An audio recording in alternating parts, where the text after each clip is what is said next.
how do you think about traction when you're making investment decisions? You know, I don't worry about it as much as most other investors.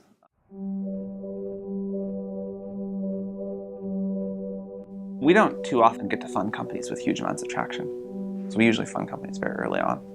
So if they have traction, that's great. Doesn't mean necessarily we'll fund it. We pass on companies with like millions of dollars of revenue all the time and people don't understand it. And that's because for some reason we don't think it can get really huge. If we're trying to fund companies that can go on to be worth $10 billion, it doesn't matter whether you're 2 months ahead or 2 months behind someone else. We're trying to play a very long game here. You have to just like think about the world. You know, people are reluctant to do this, but you try and put out of your head all the reasons it might not work and think about how big it could be if it did work. And so if it's a consumer company, you're like, can I see something where someday hundreds of millions of people will use this? So I have one, 60-line Excel spreadsheet that has all of the financial details.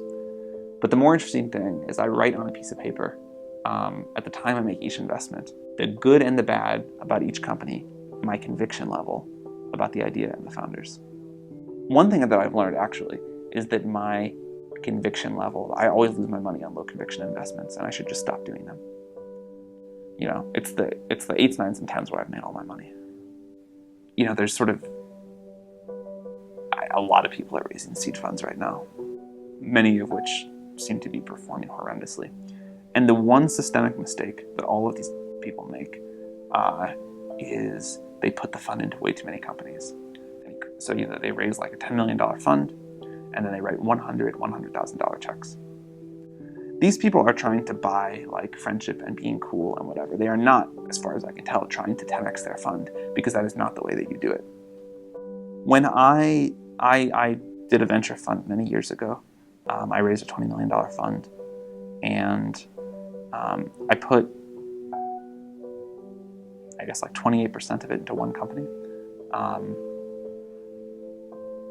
And people thought that was crazy. And in retrospect, had I, had a crystal ball, I would have put the entire fund into like 3 companies. In practice, that's too hard to do. But I would have tried to do the whole fund into like 6 to 10 companies instead of the 30-something I did. And I think people just do way too much of that. One good secret that I think most people don't understand is you shouldn't worry about the market size today. You should worry about the market size in 10 years.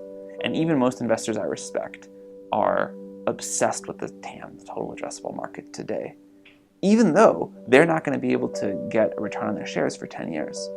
And so you want a fast-growing market that most people are ignoring, that you can dominate and then grow with. You don't want an already big market that everyone's already going after. And this, I think, is like one piece of conventional wisdom that everyone has that is super wrong. You can't force a market to exist that does not want to exist. That was my number one downside lesson. A lot of the experience was great, and I learned a lot of great things, and I'm able to really help companies now. But that was the big negative takeaway. I think it is dangerous to learn. It's good to learn lessons from success. It is dangerous to learn lessons from failure. So I try to focus on all the things that went really well and the lessons I learned there and apply those. It's hard to be sure that you're learning the right thing, or it's hard to have something constructive to take away.